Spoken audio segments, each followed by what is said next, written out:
රසයි කියලා. බින්ෂන් එකට අපි ගියා. බලමු කට්ටිය ඔක්කොම කියන කමෙන්ට් කරලා තියෙන රසම රස ඒවා දෙක තුනක් ගත්තා.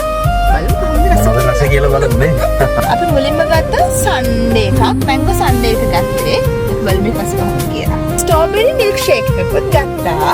තවත් ගත්තා. හැමෝම රසයි කියන ෆ්‍රෙෂ් වෙනවා කියන ෆ්‍රෙෂ් ලෙමනේඩ් එකකුත් ගත්තා.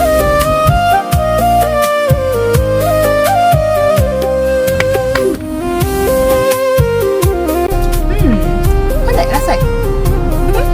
අමිල බලන්න හැබැයි චුට්ටක් මේ දිරහයි.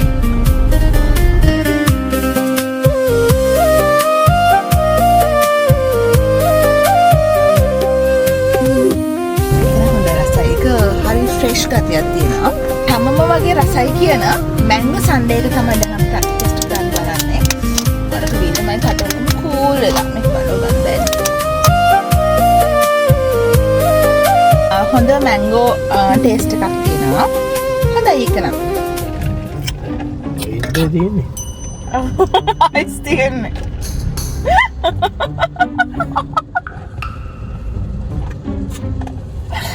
එනකේ අයිස් තියෙන්නේ. ඒක දියරා වුණාට සීනි පෙරේතයි රසන දුන්නාට මේක මහ ලොකු එකක්. මේ කීයද? 280යි. ලාභයි. ඔව් ඒක නම් ගොඩක් ලාභයි. ඒක රහයි. ලොකු ප්‍රමාණයක් තමයි. නේ? ෆ්‍රෙෂ් නේ. ඒක ගොඩක් තියෙනවා. මේ මොකක්ද එකක් දුන්නා? හංගම ගොඩ.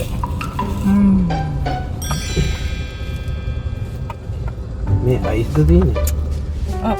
මේ තැවිලි පාටද අඹ? yes.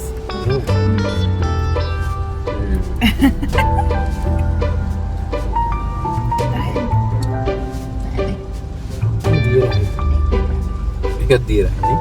ආයි ගිහුව කට්ටි කවුද? කට්ටිය ඉතින් අර මේ අයිස්ක්‍රීම් වලට අඹ ෆ්ලේවර් චූට්ටක් ගාවලා. මම කියන්නේ බින්සුන් ගැන. ඔක්කොම බින්චන් එක තියෙනවා. ගැන. ඔක්කොම තියෙනවා. ඔක්කොම දේරහයි. ඔක්කොම දේරහයි නේ.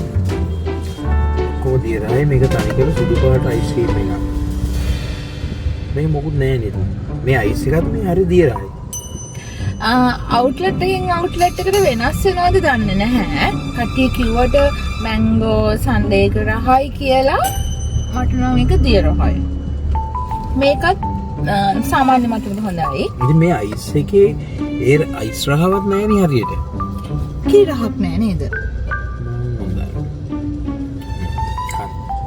ඔන්න ඔහමයි අපේ බින්චන් එකට ගිහිල්ලා දිය රහ බින්දේ.